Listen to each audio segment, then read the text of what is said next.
Aloha, and welcome to this presentation of the Vegan Society of Hawaii.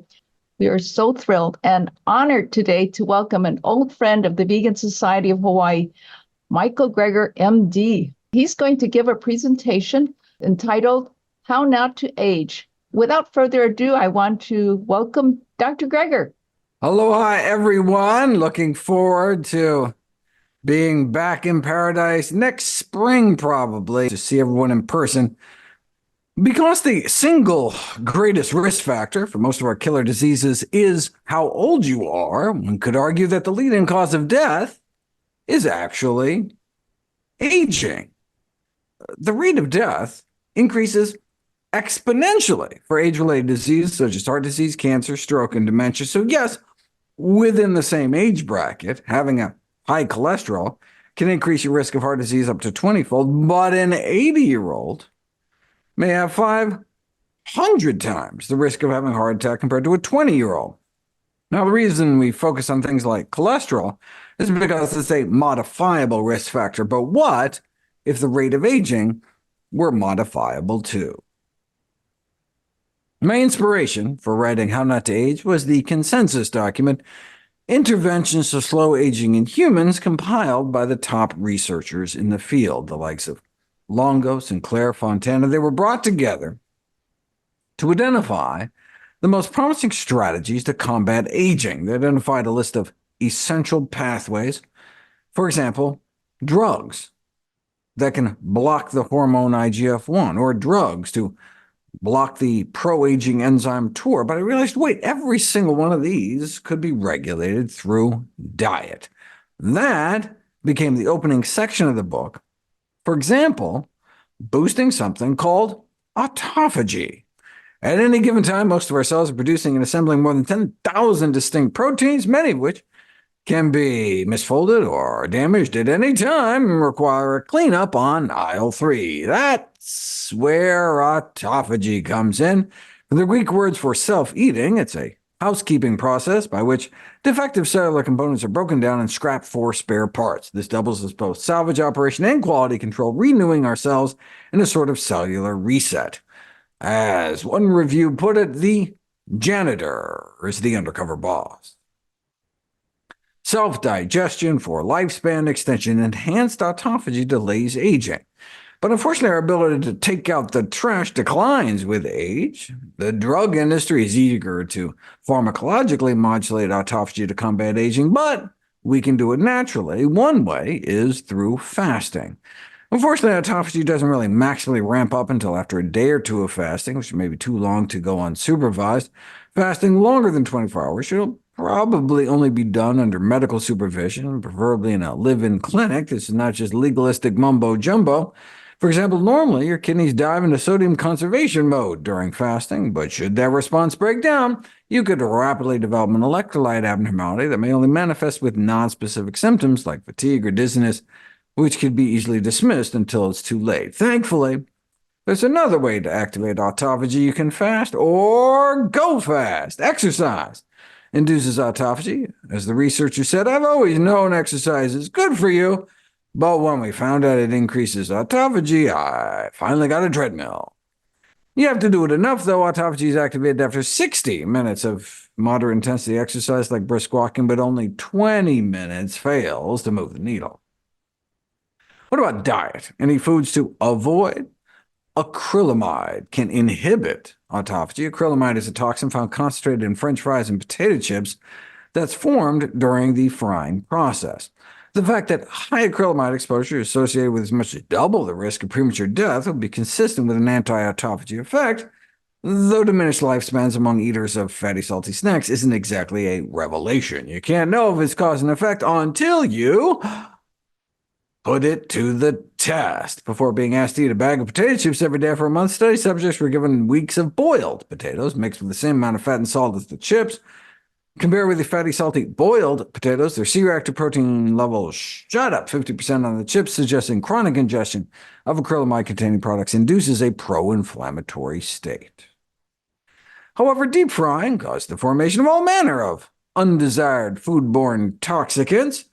so we can't be sure it was the acrylamide, as one of the earliest geriatric medicine textbooks presciently concluded in 1849, frying is an abomination.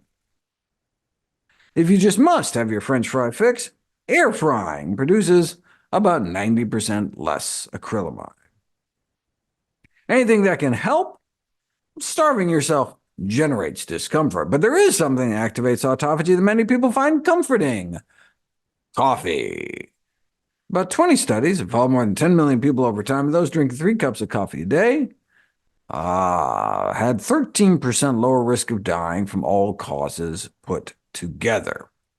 And decaf appeared to be just as protective, so it's not the caffeine. Coffee contains more than 1,000 bioactive compounds. The polyphenol chlorogenic acid is the most abundant antioxidant in coffee, so researchers started there and indeed found it able to enhance autophagy in human cells. More than 100 coffees have been tested, and chlorogenic acid levels vary by more than 30-fold. Interestingly, the major contributor to this wide range was Starbucks, with its extremely low antioxidant content, thought to be because they roast their beans so dark they destroy it. Instant coffee seems fine from an autophagy-boosting standpoint, and brewed has more than espresso. Paper filter is the best because it traps the cholesterol-raising compounds in coffee, perhaps explaining why those drinking filtered coffee had even lower mortality rates than those drinking unfiltered coffee. Any food components that activate autophagy? Spermidine, the longevity elixir.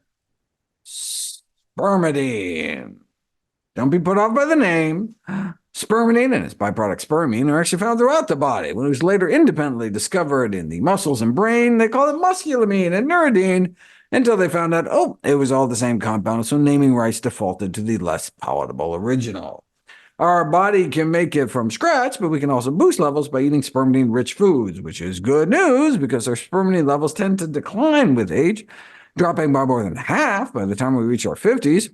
This decline is seen across the biological spectrum, with one remarkable exception: naked mole rats, also known by their more cuddly nickname, sand puppy,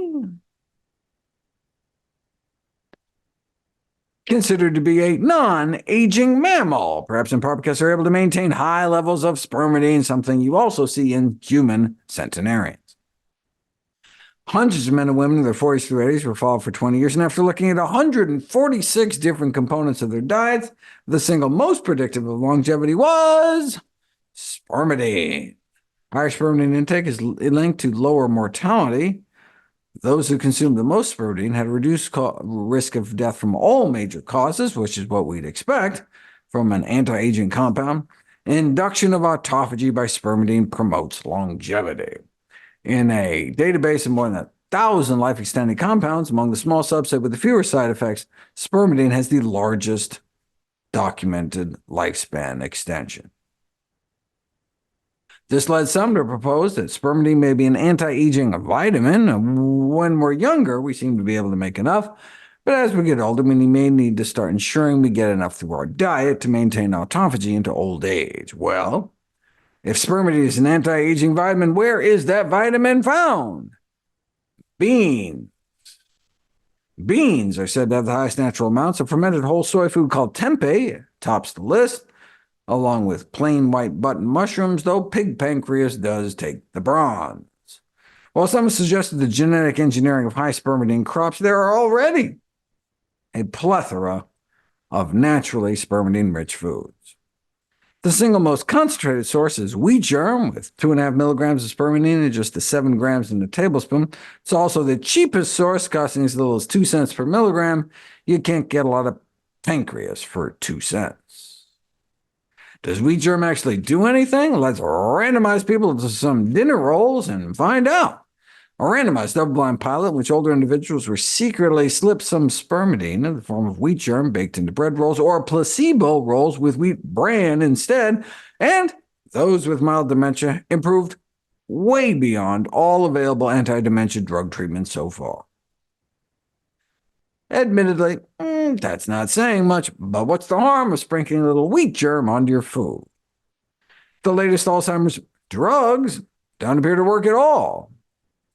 All you get for your $56,000 is a dramatically increased risk of swelling or bleeding into your brain. When the FDA approved it anyway, the head of the American Geriatric Society replied, "My head just exploded." So, to wrap up this section, autophagy is considered the primary system for cleaning the body from the inside out, and we can boost autophagy with aerobic exercise, skipping the fries and chips, drinking coffee, and eating specific foods to reach a target of 20 milligrams of spermidine a day. I offer similar diet and lifestyle takeaways for each of the other 10 anti-aging pathways. But I also want to touch on the other 3 major sections of the book. Part 2 focuses on the diets and lifestyles of the healthiest and longest-lived people around the world. Why do some live to be 100 and others not? It's not just a matter of picking better parents. Studies following identical twins suggest only about 25% of the variation in lifespan is explained by genetics. What can we do for the majority over which we may have some control? The media loves stories about hard-living centenarians who attribute their longevity to some combination of lard, vodka, and favorite brand of cigarette. But how do the oldest and healthiest really eat and live? That's what we have the blue zones for, areas of exceptional longevity around the world where they may have 10 times the rate of those reaching triple digits, a name for the color a demographer used in a global heat map of mortality. What lessons can we learn?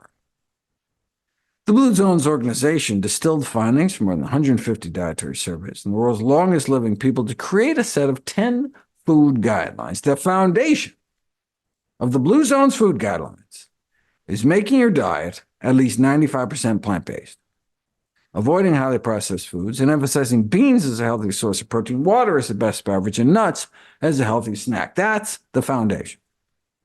The final 5 guidelines are to go easy on fish, eliminate eggs, slash sugar, reduce dairy, and retreat from meat. There are a number of shared Blue Zone lifestyle characteristics: family coherence, avoiding smoking, daily exercise, social engagement, but plant-based nutrition appears to be the principal component, alone accounting for about half the difference in lifespan. No surprise, since the number 1 risk factor for death in the United States is the American diet. Unsafe sex is bad. A sedentary lifestyle? Bad. Alcohol and drugs, especially tobacco? Bad. But cigarettes only kill about 500,000 Americans every year, whereas our diet kills many more. We are what we eat, which is good news, because it means we have the power. Changing from a typical diet to a more optimized diet starting at age 20 would be expected to increase the lifespan of women by about 11 years and men by 13 years. The largest life expectancy gains would be made by eating more legumes. In other words, more beans, split peas, chickpeas, and lentils. If there was one thing we could eat, legumes for longevity, hummus for health. Then comes whole grains and nuts and eating less meat. Now, for the few of us who aren't 20 anymore, not to worry, starting to eat healthier at age 60 could still mean adding 8 or 9 years to your lifespan. Even starting as late as age 80 could add years. Changing your health destiny can start tomorrow morning at breakfast. And it doesn't take much. The NIH-AARP study is the largest forward-looking study on diet and health in human history, based on its 6 million person-years of observation, replacing just 3% of daily caloric intake from animal protein with plant protein was associated with a 10% decreased risk of overall mortality. Just swapping 3%.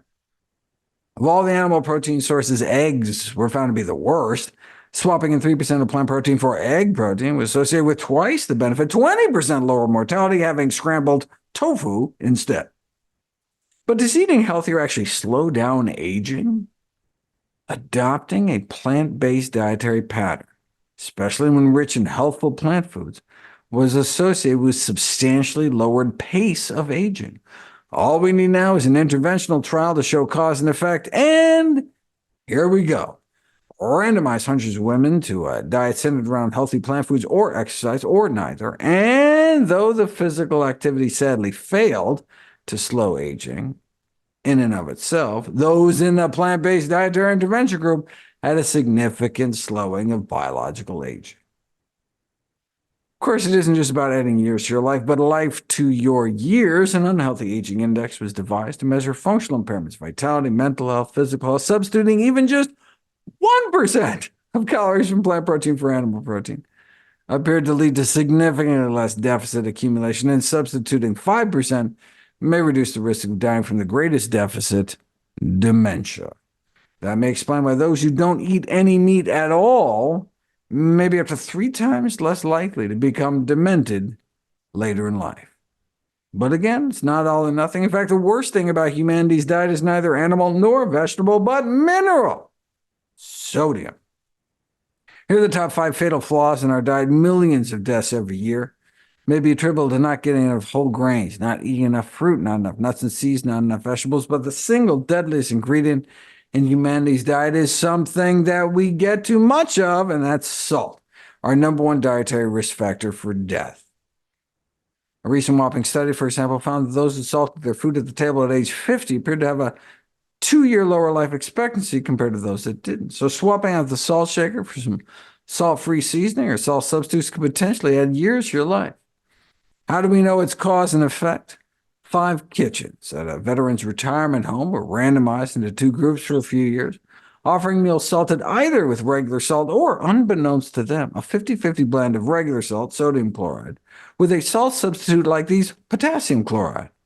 The kind of salt was the only difference between the meals, and cardiovascular disease death rates plummeted by 40% in the folks getting the reduced sodium blend.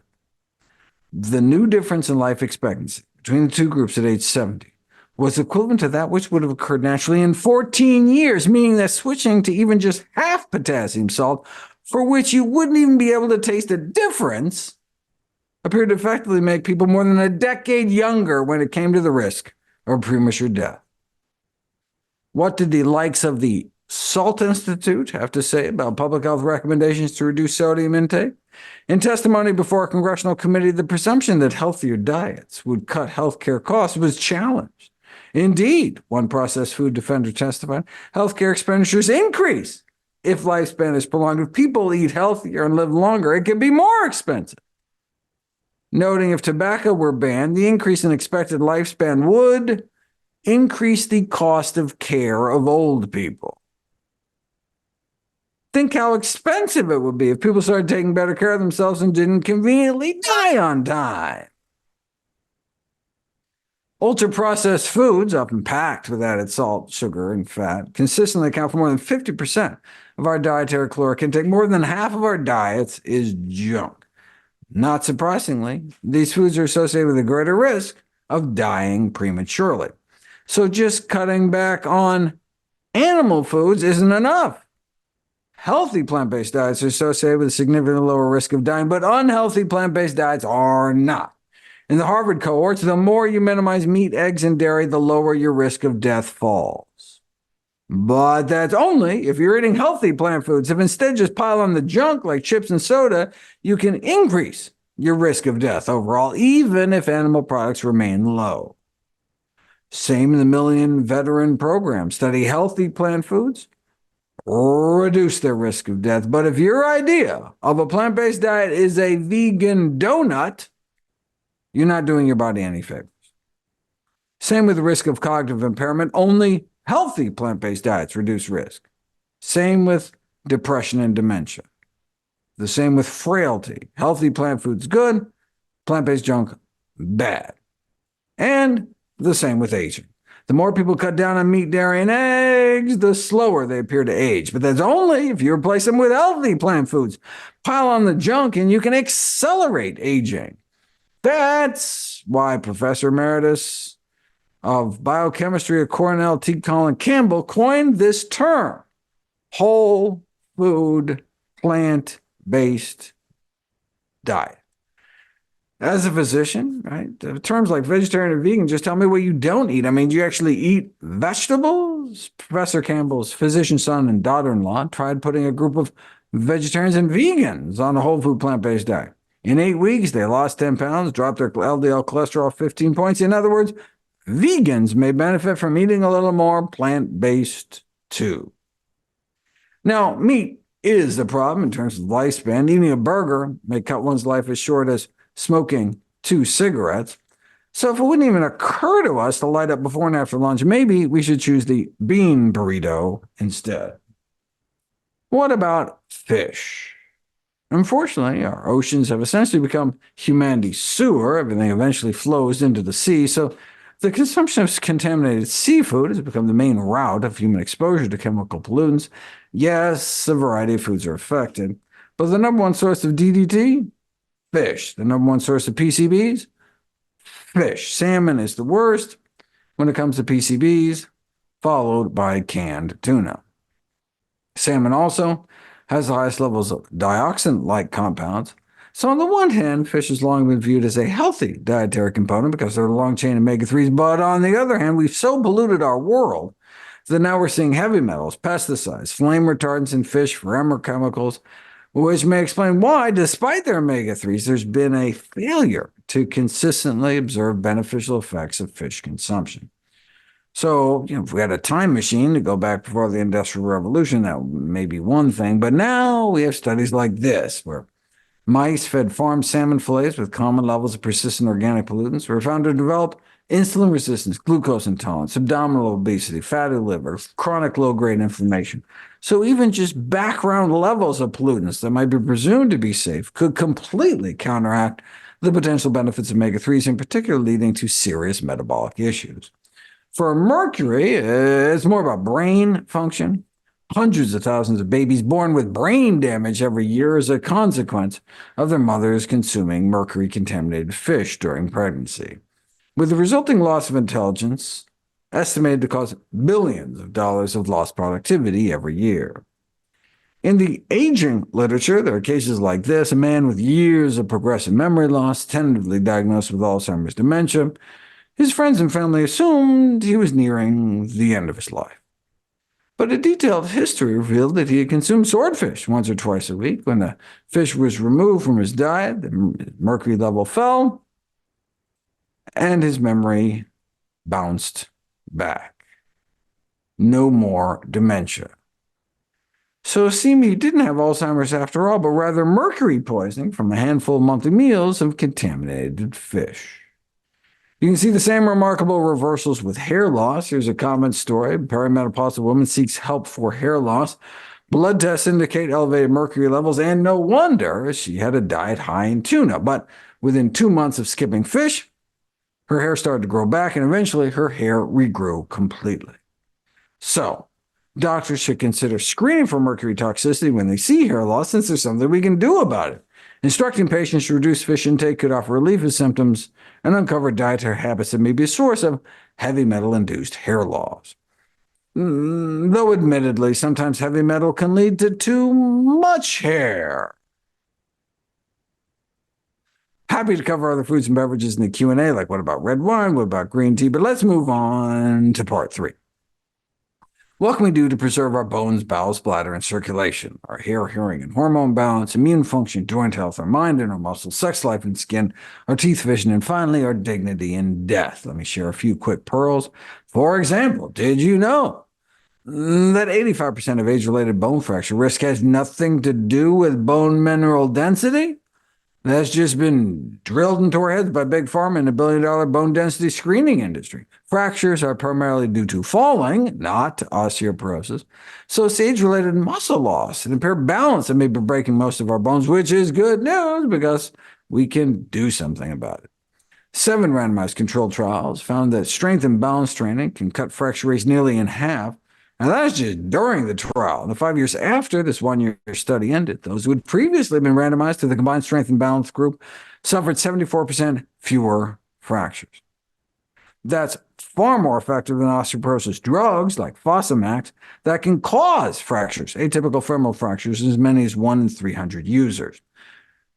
The fractures are called atypical because they occur not after a fall or trauma, but just during routine activities like walking, twisting at the waist, or even just standing still. Thanks to the drug, your femur, your thigh bone, the biggest bone in your body, just cracks in half. Too cruel an irony from a drug that's supposed to protect your bone. This is what it looks like on X-ray. Ouch.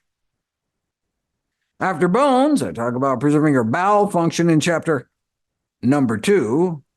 Randomized constipated diabetics, either cookies containing a tablespoon of ground flaxseed or flax-free placebo cookies for 12 weeks. And not only does the flax improve constipation symptoms, but result in an 8-pound weight loss over placebo, 25-point lower blood sugars, an astounding drop in hemoglobin A1c, and 17-point lower LDL cholesterol, all for about 10 cents a day of ground flaxseed. For a head-to-head test between flaxseed and psyllium, sold as Metamucil, a third cookie group was added with 10 grams of psyllium, and the flaxseed beat out psyllium for constipation relief, weight, blood sugars, and cholesterol, and is about 4 times cheaper. Flax seeds were also directly compared to the prescription laxative lactulose and worked even better. Bladder function. Prevalence of overactive bladder syndrome increases with age, reaching about 1 in 3. No wonder. Bladder-relaxing drugs are a multi-billion-dollar industry, yet may only reduce bathroom breaks by a half a pee a day compared to placebo. But a quarter teaspoon a day of dried cranberry powder worked nearly 4 times better, about 2 fewer daily trips to the bathroom over placebo, and that's without any of the drug's side effects: dry mouth, constipation, sedation, impaired cognition, urinary retention, and the visual disturbances that lead to almost 2/3 to stop taking them, whereas cranberries are just tangy. Urinary incontinence is a common problem among older adults, particularly women, thanks to childbirth. Systemic menopausal hormone therapy, like Premarin, actually makes it worse, though local vaginal estrogen may help. But what works 5 times better than estrogen cream, though? Kegel exercises. Pelvic floor exercises, as I detail in the section Jacked in the Box. For men, urinary issues are more an enlarged prostate problem, having to get up multiple times, wee hours of the night. Cranberries to the rescue again. Even just 1/8 of a teaspoon a day of powdered cranberries can significantly improve prostate symptoms. You can buy cranberry powder in bulk at a cost of less than a penny per day. What about saw palmetto, the most common herbal supplement used for prostate symptoms, based on dozens of randomized controlled trials involving nearly 5,000 men? No clinical benefits. But pumpkin seeds work. More than 1,000 men with prostate symptoms were randomized to either a tablespoon a day of plain pumpkin seed kernels, a proprietary pumpkin seed extract, or a placebo. The study was funded by the drug company that made the supplement, but the supplement totally flopped, while the pumpkin seeds themselves worked. Pumpkin seed oil was pitted against the leading drug for hair loss in women, a little less than a quarter teaspoon applied to the scalp once a day versus a dose of the drug, and they both worked, but the drug worked better. Rosemary oil, however, may be more closely matched. 100 balding men were randomized to twice-a-day minoxidil like Rogaine versus rosemary lotion. Significant comparable improvements in hair counts in both groups. The rosemary lotion appeared to work as well as the drug. I wish I had known about that. If you want to give it a DIY try, you can pre-mix about 10 drops of rosemary essential oil to each fluid ounce of your favorite lotion, and rub a quarter teaspoon into your scalp twice a day. Cost-wise, that much rosemary oil will come out to be about a penny per week. Let's move from hair highlights to hormones. I touched on how menopausal hormone therapy can increase the risk of urinary incontinence, but that's not all. If 1,000 postmenopausal women take the standard hormone regimen for 10 years, you not only expect 876 extra cases of urinary incontinence that they wouldn't have had otherwise, but 9 more cases of invasive breast cancer, 8 more cases of heart disease, probably 22 more cases of dementia, 21 more cases of gallbladder disease, 9 more strokes, and 21 more blood clots, though not a single partridge nor pear trait. However, hormone therapy is highly effective for decreasing menopausal hot flashes. Is there any way to keep cool without the clots and cancer? In the U.S., menopausal hot flashes are considered inevitable, but there isn't even a word for hot flash in Japanese. This may be due to their greater consumption of soy foods, but you don't really know until you put it to the test. Harvard funded a randomized crossover trial of a half a cup of unsalted soy nuts a day and achieved about a 40 to 45% reduction in hot flashes within 2 weeks compared to the control group. Given that a plant-based diet may also be helpful for managing menopausal symptoms, researchers decided to combine the two, plant-based diet and whole soybeans. In fact, 2 randomized controlled trials found that plant-based nutrition with a daily half cup of cooked whole soybeans can reduce the number of serious hot flashes by 84 to 88%. Overall, most randomized to the plant-based bean group ended up free of moderate to severe hot flashes, compared to about 95% still suffering in the control group. Lots of other things can help. Whole fennel seeds, powdered into capsules to pit them against placebo in a double-blind trial, significantly improved menopausal symptoms at a dose of just a teaspoon a day. Fenugreek may also help at a dose of 1.5 teaspoons a day, though not as much as hormones, but without the side effects. Though fenugreek can make your pee smell like maple syrup. Sounds like a bonus! The nice thing about studying spices is that entire servings can be stuffed into pills, so you can do placebo-controlled trials. A quarter teaspoon of black cumin powder a day led to significant improvements in memory and other tests of cognition within 9 weeks compared to placebo. Black sesame seeds, less than a teaspoon a day of ground black sesame seeds stuffed into capsules against placebo, drove down systolic blood pressures by 8 points within a month. If sustained, that alone could decrease the risk of stroke by about a quarter. What else can we powder? Strawberries. Osteoarthritis patients were randomized to 2 ounces of freeze-dried strawberry powder versus a fake strawberry-flavored and colored placebo powder, and compared to placebo, the real strawberries significantly decreased constant pain, intermittent pain, and total knee pain, and improved disability and overall quality of life. Why do we care? Because osteoarthritis is the most frequent cause of physical disability among older adults. Yet how do we treat it? Acetaminophen, Tylenol. It's considered the first-line painkiller, but guess what? It doesn't work.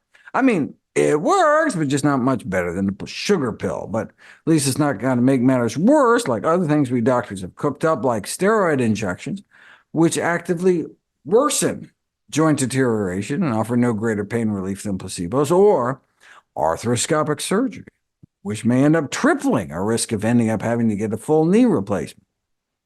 I mean, so even if the strawberry study is some total fluke, what's the worst that can happen? Tastier smoothies? And less than a quarter of a teaspoon of ground ginger a day can beat out placebo for joint pain. Researchers conclude ginger is recommended as a safe drug for these patients, but by drug, they just mean a couple pinches of the ground ginger you can buy at any store. There was even a study on topical ginger, at least when applied to the scrotum. Paper-thin slices of ginger applied over the inflamed testicles, and the researchers were on the ball, healing nearly 3 times faster than the control group. So far, I've touched on preserving your bones, bowels, bladder, hair, hormones, and joints, but preserving your mind. It's the largest chapter of the book, as dementia is one of the most pressing public health problems and the most feared condition of later life. There's a common misconception that we have no control over whether we develop dementia, but the good news is that although Alzheimer's may be incurable, at least it is preventable.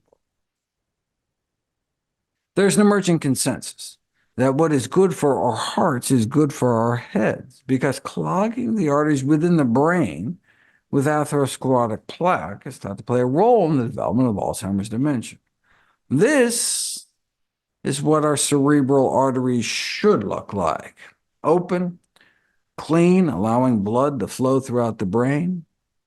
This is what atherosclerosis in our head looks like: clogged with cholesterol, closing off arteries, clamping down on blood flow. What kind of brain arteries do you want in your head?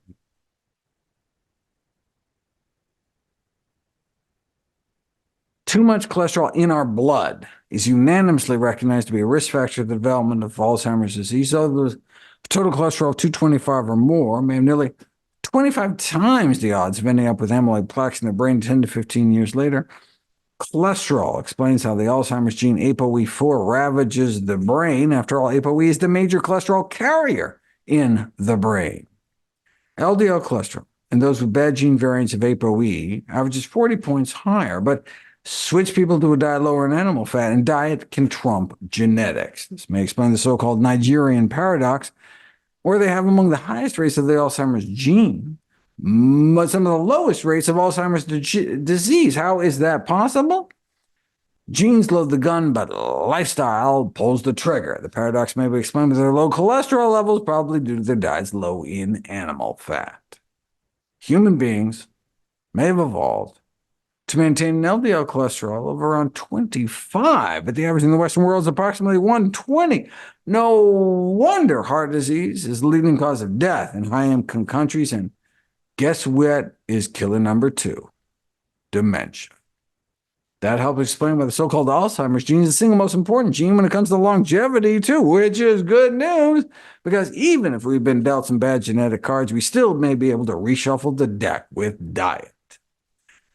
So, in terms of dietary guidelines for the prevention of Alzheimer's, we should center our diets around vegetables, legumes, fruits, and whole grains. In other words, the dietary pillar of lifestyle medicine, whole food, plant-based nutrition.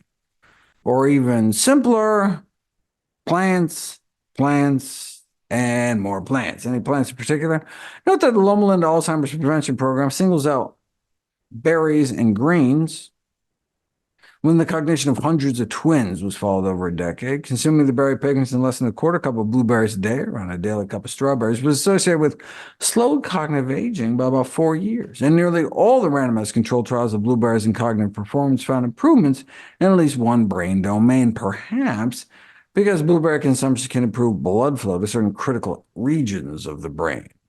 The one study that flopped mixed the berries with milk, and we know the addition of milk prevents the already protective effects of tea, and prevents the bump in antioxidants in your bloodstream after eating dark chocolate, and impairs the absorption of the autophagy activating compounds in coffee.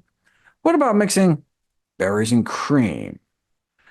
The antioxidant activity of blueberries is not just impaired by milk. Check this out. Researchers found that the total antioxidant capacity of our bloodstream, measured in 2 different ways, shoots up within an hour of consuming a cup and a half of blueberries with water, and remained elevated 5 hours later. With milk, maybe we expect a little less of a bump, but in fact, they end up even worse than when they started. After eating a whole bowl of blueberries, they end up with less antioxidant capacity in their body because they ate them with milk. One reason greens may be referred to as an anti-Alzheimer's plant is because dark green leafy vegetables can also improve blood flow in the brain. Randomize older adults to the greens pigments found a couple of days' worth of cooked kale and see significant improvements in complex attention, cognitive flexibility, and those randomized to just a half a cup of kale's worth of the cruciferous compound sulforaphane got significant improvements in processing speed and working memory. Here's the rate of cognitive decline in elderly men and women eating a serving a day of green leafies, compared to those only eating greens about once every 10 days. Are you sitting down? The rate of decline among those consumed 1 to 2 servings of greens a day was equivalent to being 11 years younger. So now, are you sitting down to a big salad? Greens come up in chapter after chapter. What's the recommendation for preventing age-related macular degeneration, or a leading cause of blindness? Or even treating it in its earliest stages? Consume a diet high in green leafy vegetables. We're talking 2 to 3 servings a day, so at least greens at every lunch and dinner, with bonus points for sneaking them into breakfast and, say, a green smoothie. In fact, blending greens can triple the bioavailability of key vision-protecting nutrients. The main reason greens make it into my anti-aging 8, though, is because the nitrates in a serving or 2 of cooked greens can slow our metabolic rate. For the same reason, a little shot of beet juice enables freedivers to hold their breath longer.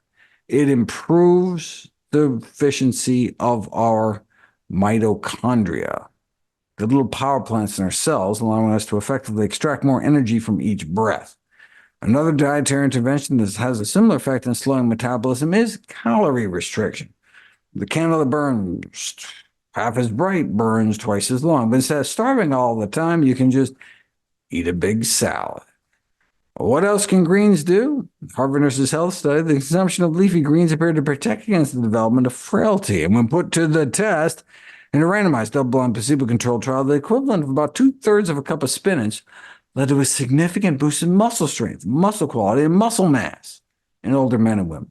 A single cup of cooked greens worth of vegetable nitrates significantly boosted maximum power and velocity in the quads so much it was functional equivalent to acutely reversing the effects of several decades of aging. A single cup of cooked greens. Popeye was right about the spinach, not the pipe smoking. Of course, when most people think about maintaining muscle mass as they age, right, they don't think spinach, they think protein. But if you put together all the randomized controlled trials of adding extra protein to the diets of older men and women, you find no evidence that adding extra protein to the diets of older men and women increases muscle mass or strength. Yeah, but what if you have sarcopenia, excessive age-related muscle loss? I mean, surely then protein helps, right? No significant effect on physical performance or muscle strength. What does work? Exercise. When it comes to age-related muscle loss, it's use it or lose it. But maybe exercise plus protein? No! Protein supplementation does not significantly augment the effects of strength training in older adults. In fact, one of my anti-aging 8 is protein restriction. Why? Do longevity experts like Walter Longo recommend people cut down on protein to live longer? Here's what Luigi Fontana wrote in his book. He's the director of another leading longevity research center. Excess protein won't mass your muscles, but it will accelerate aging. How do you boost the pro-longevity hormone FGF21? Dietary protein restriction. How do you suppress the age-accelerating hormone, IGF-1? You do it through dietary protein restriction. How do you suppress the so-called motor of aging enzyme mTOR? Dietary protein restriction. In fact, protein restriction down to recommended levels was the only intervention I could find that could slow down all of the 11 aging pathways, which is good news because it's easier to cut back on protein than it is to cut back on everything and walk around starving all the time. And it may even be easier than that. Most or all of the life-extending benefits of protein restriction may be due to just restricting particular amino acids like methionine. In that case, you could keep your protein intake the same, but just swap sources from animal proteins like meat to plant protein sources like beans. So, in humans, methionine restriction can be achieved using a predominantly plant-based diet, which makes methionine restriction feasible as a life extension strategy. Of course, drug companies look at the same data and think, what pharmaceuticals can we develop to mimic these dietary interventions? Anything else to maintain muscle mass other than greens and machines? How about cocoa beans? Older men and women randomized to a single tablespoon of regular cocoa powder a day experienced a significant improvement in muscle mass, strength, and all 4 tests of physical performance. And no, the study was not funded by Hershey's. Unfortunately, the tastiest cocoa, doesn't work as well. The control groups here were given the same amount of highly Dutched cocoa, alkalized cocoa, where some of the bitter compounds removed in the Dutching process are the very flavonoids responsible for the benefits.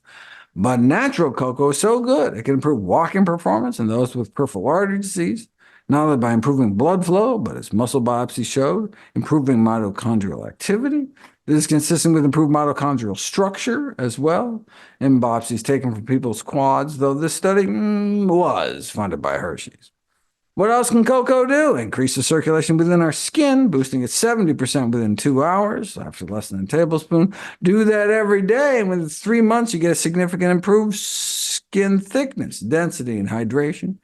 Keep it up for 6 months, and you can see an improvement in wrinkles, along with an improvement in skin elasticity within 12 weeks, all by making your life a little more chocolatey by adding some natural cocoa powder to your daily diet. I'm putting my oatmeal with some canned water-packed tart cherries for a Morning time chocolate-covered cherry sensation. What else can we do for our skin? Well, there are certainly other antioxidant, anti-inflammatory, glycotoxin-free foods, so when patients inquire about a diet that might contribute to younger-looking skin, evidence supports the recommendation to follow a whole food, plant-based diet. But the most important thing to prevent skin aging is avoid the sun. Exposure to sunlight may account for 90% of visible skin aging. That's why dermatologists agree there's nothing more important to slow the signs of aging than to protect your skin from the sun. Check out this trucker who spent years getting more sun on the left side of his face through the driver's side window.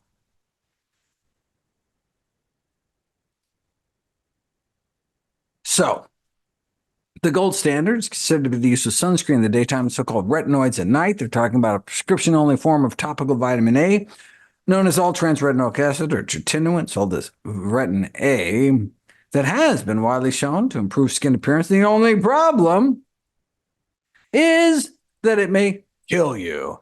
Topical tretinoin therapy and all-cause mortality, a randomized controlled trial that had to be stopped early because significantly more people were dying in the retinoic acid group compared to the placebo cream group. So what can we use? Topical niacinamide, also known as nicotinamide, describes one of the best studied anti-aging skin cream ingredients, which is not saying much, but it has been shown to reduce yellowing, wrinkling, blotchiness, and dark spots in aging facial skin. For example, significantly reducing crow's feet wrinkles around the eyes. This was a split-face study in which 64% of the niacinamide side eye wrinkles had moderate or marked improvement compared to 0% of the placebo side eyes. Topical vitamin C offers a similar improvements over placebo in wrinkles, sallowness, and skin tone. Unfortunately, vitamin C is unstable in creams, turning it unsightly brown when it oxidizes. So instead, the skincare industry uses more stable vitamin C esters or derivatives, but there's no evidence that these compounds have comparable effects, likely because they're poorly absorbed and only minimally convert to the active form. But the good news is that you can make your own. The 10% solution used in the study retails for a ridiculous $127 an ounce, but you can make a DIY solution more than 2,000 times cheaper by simply buying ascorbic acid in bulk and mixing 3 grams and 30 grams of water at a cost of about a nickel per ounce. Drip a few drops in the palm of your hand. Use your fingertips to apply it over your face, neck, and upper chest daily. Just don't get it in your eyes. And look, you can do the same thing with niacinamide, which can even be more ridiculously priced, but you can buy it in bulk as well at a 5,000% discount.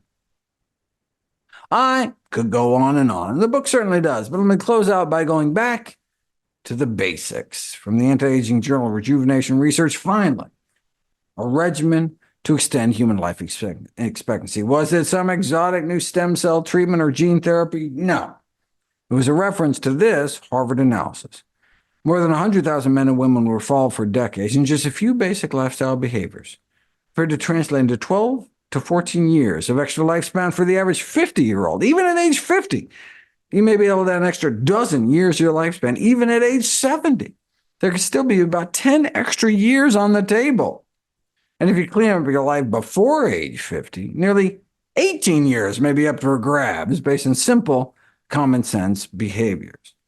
And that's the kind of lifespan extension extrapolating from lab animal experiments, but after decades of research, and hundreds of millions of dollars later, efforts to translate those research into humans have largely been in vain. Yet here we are with human data, suggesting dramatic life extensions available to all of us right here, right now. We already have that trillion-dollar anti-aging pill that biotech has been promising us. It just has to be administered in the produce aisle and the gym.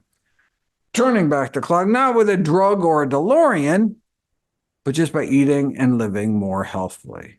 A midlife switch between the ages of 45 and 64, even the barest of minimums.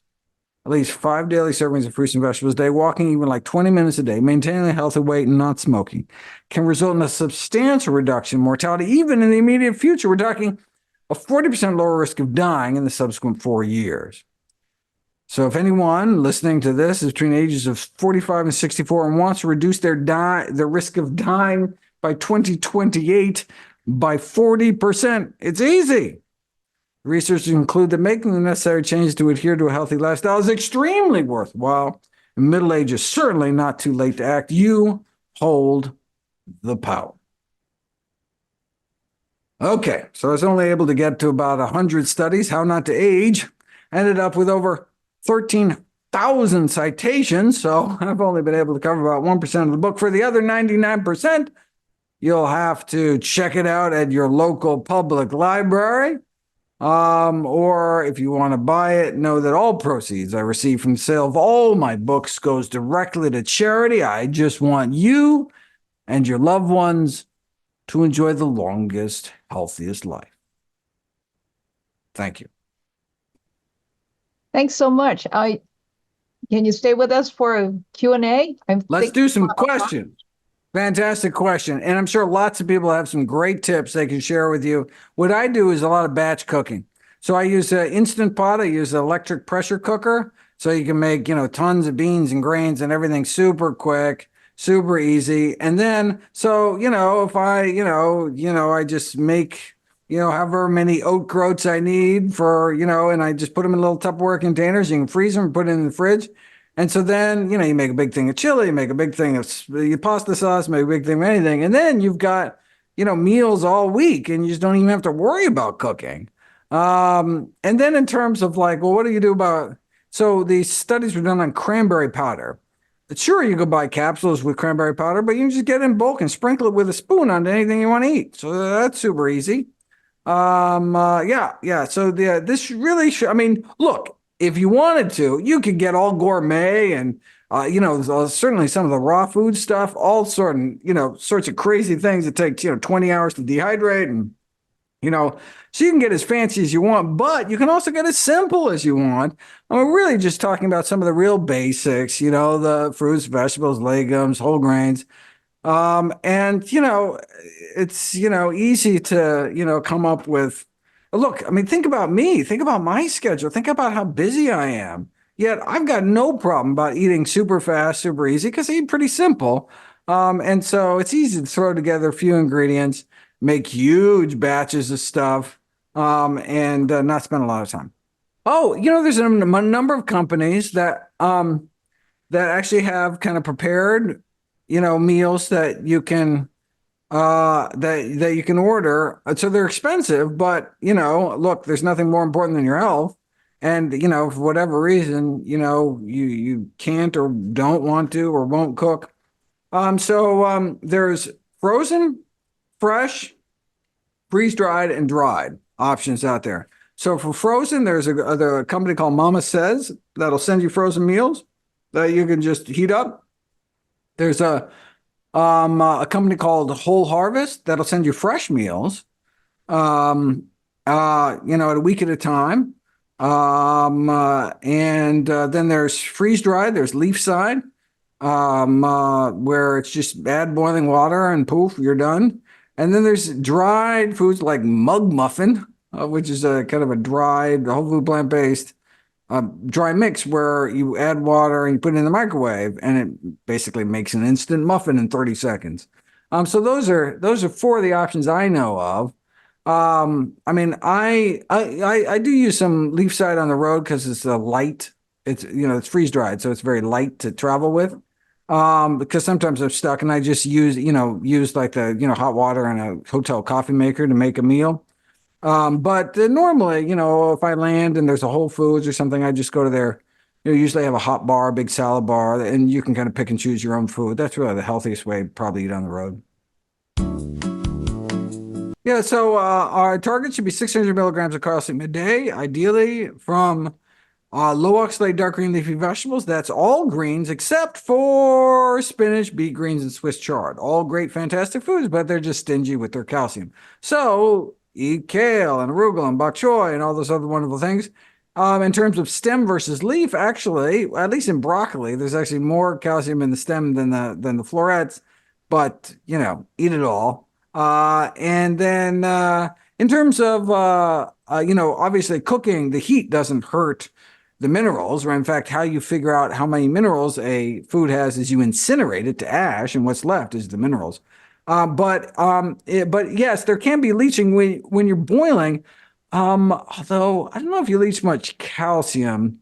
You do leach some other nutrients into the water, but that's fine if you're making soup, right? you're making soup, who cares if the nutrients are in the broth or in the vegetables? It's all there.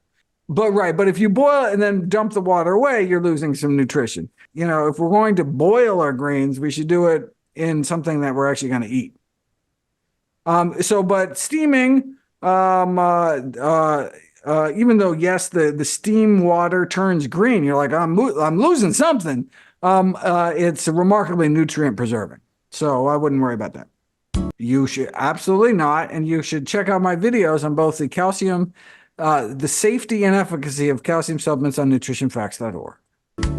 There's good ones and bad ones. So carrageenan is bad, guar gum is bad, but locust bean gum is okay. So like what's found in silk, that's locust bean gums. That's fine. They actually switched over because of a video I made on carrageenan. I talked to a silk employee and said they were using carrageenan until they saw my video and then they switched. I felt very good about that. Yeah, I encourage people to actually stay away from kelp, also known as kombu, because there's just too much iodine in it. It's very easy to overdose. And also stay away from hijiki because it has too much arsenic. But yeah, nori is a great way. Dulse, arame, wakame, great ways to get iodine. You don't have to worry about overdosing. They're going to do it when there's enough consumer pressure on the powers that be to overwhelm the lobbying power of big business. It took till 1964 for the first Surgeon General's report to come out against smoking. We had research back in the 30s linking lung cancer. And so decades, it took decades until finally there was such a mountain of evidence that it just overwhelmed the lobbying power. I think we have a similar kind of mountain of evidence now with food, but we have a very powerful industry. And so what do we need? We need great grassroots organizations like the one you're a part of right now that can do some policy work, not just educating people about what to eat in their own diet. It's great that, these questions are fantastic and we each want to make healthier kitchens for ourselves and our families. But what about the millions of people out there that don't know? Don't know the basics, don't know that processed meat is a category 1 carcinogen. They're sending their kids to school with things that are going to give them colorectal cancer, the number 1 cancer killer of non-smokers. So, we need to educate the people that, aren't part of the choir here. And so I think it's wonderful what the society is doing there. And I wish there were societies all over the country doing the great work that you're doing. Thank you so much, everybody. Hope to be there in person soon. And I'll make sure to come during mango season because there's nothing better in the world than a Hawaiian mango. Thank you very much, Dr. Michael Greger, for giving up some of your really precious time today and sharing with us a huge amount of really wonderful information. I think people ought to check out your book, How Not to Age, because it's got even more, way more information. Thanks for helping us to do our best to not to age. Mahalo.